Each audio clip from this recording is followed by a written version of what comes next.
Penyakit demam berdarah di Kabupaten Pati melejit naik. Setidaknya pada awal Oktober sudah ditemukan 568 pasien dengan 5 orang meninggal dunia. Sejak merebaknya kasus gagal ginjal akut yang disebabkan oleh obat batuk sirup, kini penjualan obat jenis sirup menurun hingga 90%. Kapolri Jenderal Listio Sigit Prabowo mengajak generasi muda melawan radikalisme dan membawa iklim positif di tahun politik mendatang. Selamat malam pemirsa, bersama saya Amanda Soraya, Anda tengah menyaksikan Jateng hari ini. Kita ke berita pertama. Harga 2 jenis obat pertanian di Kendal, Jawa Tengah pada bulan Oktober 2022 mengalami penurunan harga. Meski demikian, para petani menilai harga 2 jenis obat pertanian ini masih cenderung mahal. Tapi ya Mas. Pemilik toko obat pertanian di Kelurahan Kebon Dalem, Kendal, Sadat mengatakan, sementara ini baru 2 jenis obat pertanian yang mengalami penurunan harga, yakni Roundup dan Gramoxone. Harga obat Roundup sekarang Rp108.000 turun dari semula Rp125.000 per liter.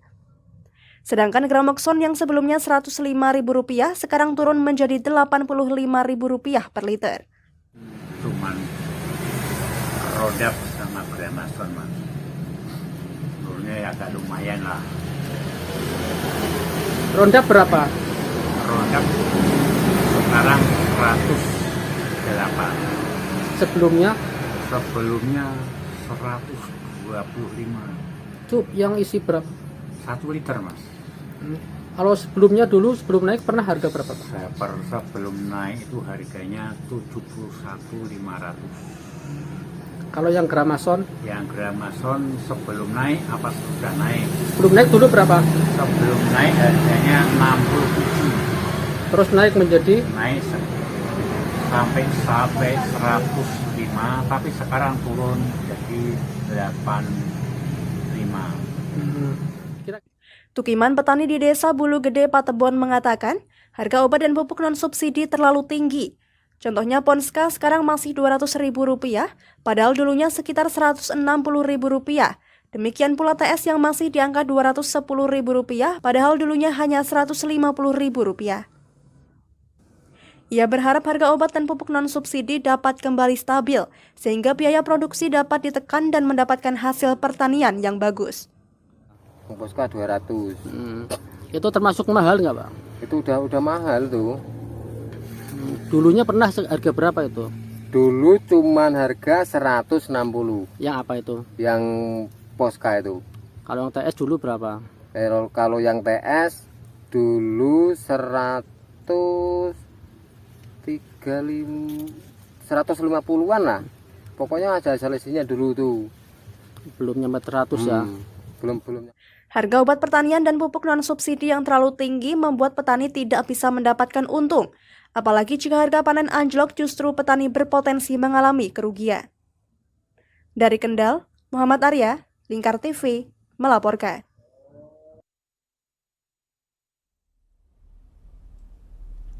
Obat-obatan pereda batuk jenis sirup, khususnya untuk anak-anak, mengalami penurunan penjualan secara drastis di Kendal, Jawa Tengah. Turunnya penjualan obat-obatan jenis sirup ini buntut dilarangnya peredaran 3 jenis obat batuk sirup anak oleh Bepom.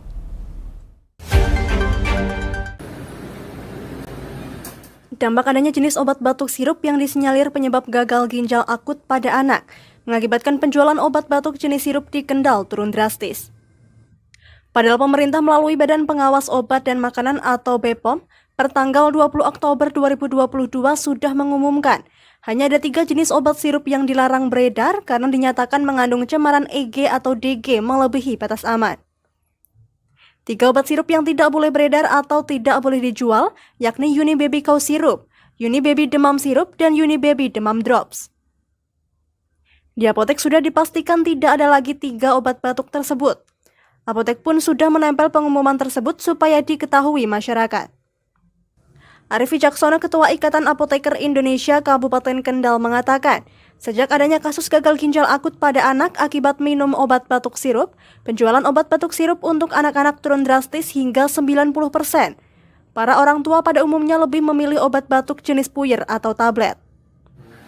Penjualannya banyak turun drastis. banyak sekali penurunan. Dari mungkin bahkan untuk 1 minggu ini kami menjual sirup itu mungkin hanya 5% dari biasanya. Nggak sampai, nggak banyak lah istilahnya. Banyaknya sekarang memberi obat-obat tablet untuk minta dipuyer, tapi kan karena puyer itu adalah domain dari dokter, ya akhirnya mereka saya sarankan untuk ke dokter untuk berobat untuk bisa mendapatkan resep puyer dari dokter. Hampir 90%. Ya, untuk produk sirup 90% ada penurunan. Ya, walaupun sudah dirilis bahwa yang istilahnya tercemar itu cuma 1 merek atau 3 merek dari Balai POM itu 3 merek, tapi imbasnya itu hampir semua sirup itu jadi penurunan pembeliannya, jadi turun pemakaiannya di masyarakat. Obat yang dilarang tersebut termasuk obat batuk yang banyak dicari. Meski demikian, para orang tua tidak perlu bingung karena masih banyak obat batuk sirup merek lain yang komposisi hampir sama dan aman untuk diminum. Dari Kendal, Muhammad Arya, Lingkar TV, melaporkan. Penyakit demam berdarah di Kabupaten Pati diketahui melejit naik pada tahun ini. Setidaknya dari data pada awal Oktober, sudah ditemukan 568 pasien yang terindikasi DBD. Dari data tersebut, 5 orang dikonfirmasi meninggal dunia.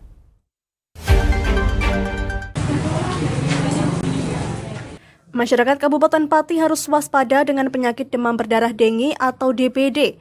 Hal itu karena pada tahun ini angka DBD telah melejit naik. Setidaknya pada data sampai minggu pertama Oktober tahun ini, sudah ada 568 pasien terkena penyakit DBD ini. Dari jumlah tersebut, 5 orang terkonfirmasi meninggal dunia. Menanggapi hal tersebut, Nini Trisnawati selaku Ketua Tim Seksi P2PM DKK Pati mengungkapkan, pemberantasan sarang nyamuk atau PSN menjadi alternatif paling sederhana, namun menjadi paling efektif yang bisa masyarakat lakukan untuk menanggulangi DBD. PSN itu adalah alternatif yang paling murah dan alternatif yang paling sederhana untuk membasmi jentik nyamuk. Pastikan di sekitar kita tidak ada jentik nyamuk, itu bisa menjamin kita tidak terkena demam berdarah.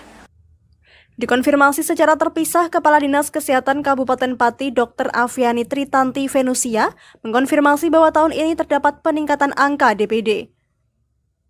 Lebih lanjut, ia menjelaskan bahwa fogging tidak menyelesaikan masalah DBD ini. Ia menjelaskan pemberantasan sarang nyamuk seperti membersihkan serta menguras kubangan air yang berpotensi menjadi sarang nyamuk menjadi solusi utama. Bolak-balik lagi kita harus selalu mengingatkan kepada masyarakat untuk melaksanakan PSN, pembersihan untuk sarang-sarang nyamuknya ini. Itu yang penting. Ya ini pasti banyak yang lalai kalau nggak musim gini lalai, nanti baru ini. Nah padahal dari kemarin nggak pernah dibersihkan itu. Nah seperti itu yang perlu kita sosialisasikan, karena fogging yang ini masih jadi primadona itu tidak menyelesaikan masalah. Seperti diketahui, angka demam berdarah dengue atau DBD di Kabupaten Pati pada 3 tahun terakhir sudah mengalami penurunan, namun tahun ini diketahui angka DBD melejit naik. Dengan data tersebut diharapkan masyarakat dapat lebih peka dan mulai melaksanakan pemberantasan sarang nyamuk atau PSN. Dari Pati, Fajar Mukti, Lingkar TV, melaporkan.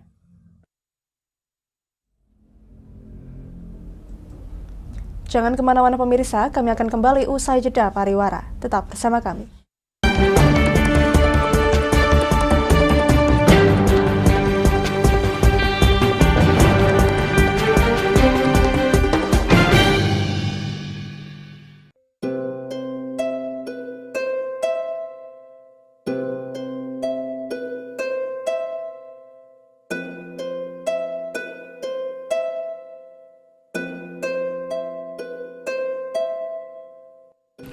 Wah iki yo siaran TV wah apik temenan. Filme cocok karo suasanane. Elah. Lah bro ngene iki awan-awan kok. Iki lho nonton TV, Kang. Wah genah edan kowe wong genah delok HP kok delok TV piye. Wah, kurang update kowe iki, Kang. Lho maksudnya piye kok ngarane aku update itu? Iki lho delok aku nonton TV tenan. Apa kira nonton HP? Wong delok HP ngono genane dan apa iki. Iki lho delok siarane. Lho, kok iso ya? Yo TV apa? Jenenge Lingkar TV, Kang. Saiki erane TV kok ngene iki. Kok Lingkar TV nek diae awak dhewe panggone iso nonton TV lewat HP. Kok ngene iki. Ana film-film ngene iku ya? Iya, filme apik-apik kaya ngene iki. Nah, awak dhewe nek sawah leren mbut gawe iso leren ndelok film-film ngene iki. Padha iso ngene iku. Iso, ora ketinggalan karo cah-cah kae. Lho. HP ku kok ora iso tak nggo ngono piye carane iki? Iki lho Rip, tak doi carane. Piye? Kowe buka Play Store.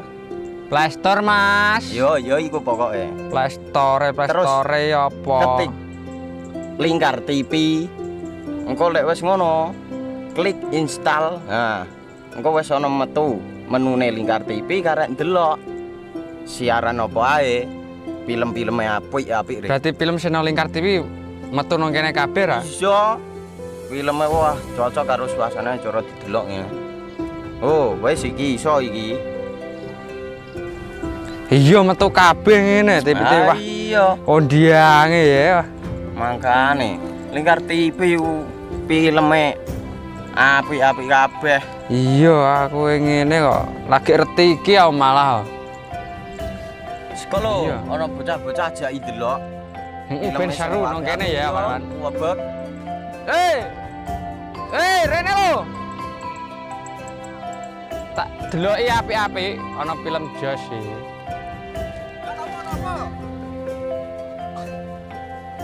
Rene go Rene. Oh iki lho tak deloki film nang Lingkar TV. Solutif dan terpercaya. Tonton siaran Lingkar TV melalui aplikasi Lingkar TV di Play Store. Dengan cara ketik Lingkar TV di pencarian Play Store, kemudian tekan install. Mudah bukan? Nikmati tayangan-tayangan menarik dari Lingkar TV kapanpun dan dimanapun Anda berada. Tinggal tekan menu Lingkar TV di HP Anda dan selamat menonton!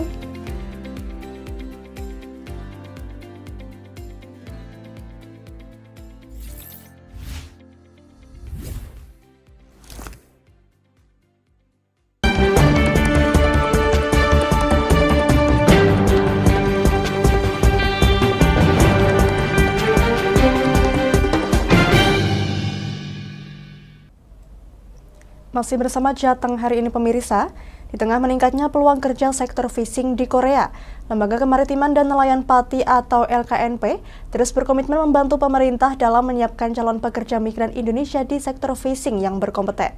Komitmen tersebut dibuktikan dengan digelarnya pelatihan penangkapan ikan di laut yang digelar di LKNP Pati.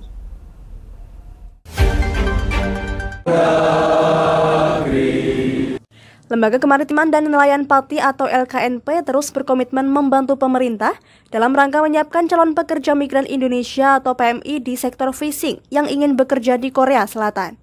Sebanyak 85 peserta yang dibagi menjadi 2 kelas tampak antusias mengikuti pelatihan penangkapan ikan di LKNP Pati.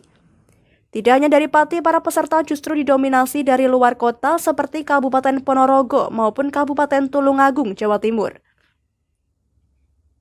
Ketua LKNP Pati Teguh Santoso menjelaskan bahwa pelatihan juga bermaksud untuk memberi pengalaman para calon PMI terjun langsung menangkap ikan di atas laut.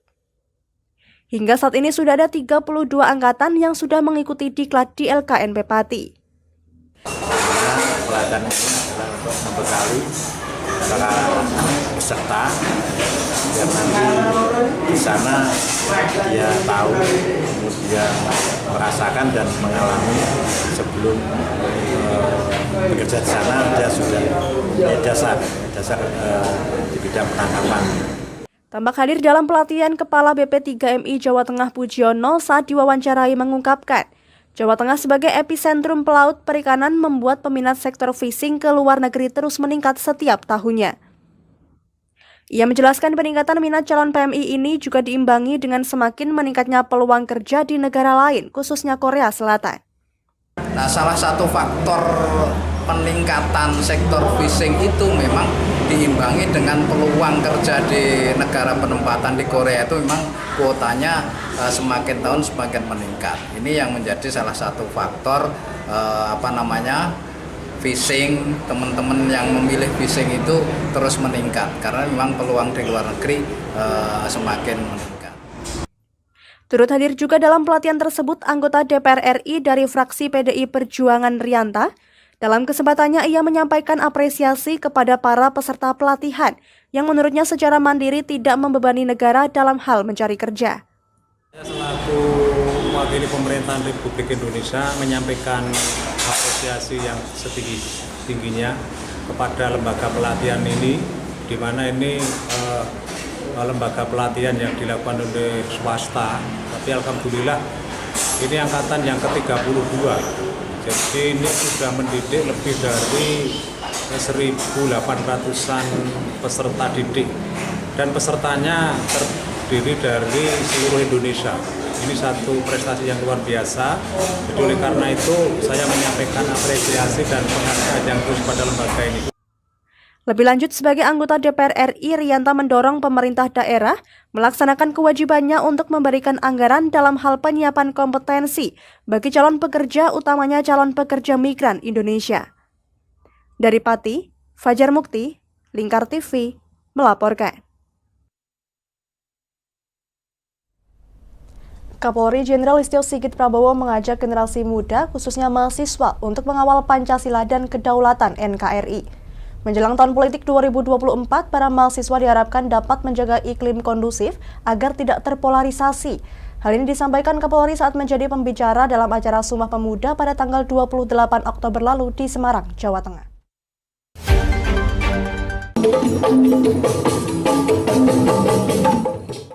Kapolri Jenderal Listio Sigit Prabowo menjadi pembicara dalam acara Sumpah Pemuda di Universitas Islam Negeri atau UIN Wali Songo, Semarang. Dalam acara Stadium Jenderal bertajuk Anak Muda dan Tantangan Kebangsaan, Kapolri Listio Sigit memaparkan sejarah perjuangan Indonesia, termasuk menyinggung tantangan global, regional, dan nasional yang tengah dihadapi bangsa Indonesia saat ini. Pucuk pimpinan Polri ini mengikatkan kepada para mahasiswa untuk menyiapkan diri menjelang pemilu 2024. Di tahun politik 2024, Kapolri mengajak seluruh pemuda, khususnya mahasiswa, untuk tidak terpolarisasi dan mampu menjaga iklim kondusif. Listio Sigit berharap mahasiswa harus mampu menjadi agen perubahan dan tidak mudah terprovokasi pada tindakan-tindakan yang mampu memecah belah persatuan dan kesatuan bangsa.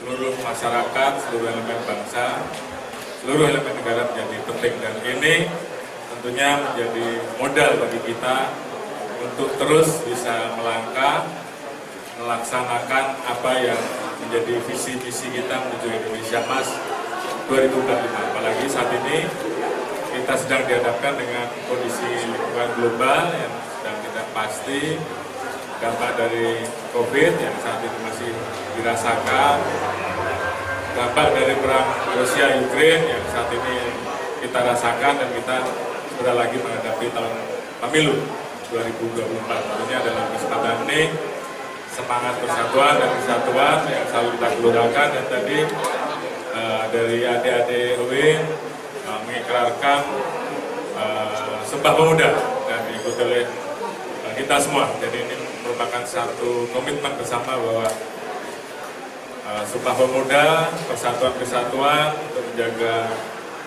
nusa, bangsa, dan bahasa dalam satu bingkai negara kesatuan Republik Indonesia dengan falsafah dan dasar Pancasila, semboyan, Bhinneka Tunggal Ika-nya selalu kita jaga. Selain menekankan pentingnya menjaga persatuan dan kesatuan khususnya di tahun politik 2024, dalam kesempatan ini Kapolri Listio Sigit juga mengajak para mahasiswa untuk memerangi paham-paham radikalisme khususnya di lingkungan kampus. Dari Semarang, Henufan, Lingkar TV, melaporkan.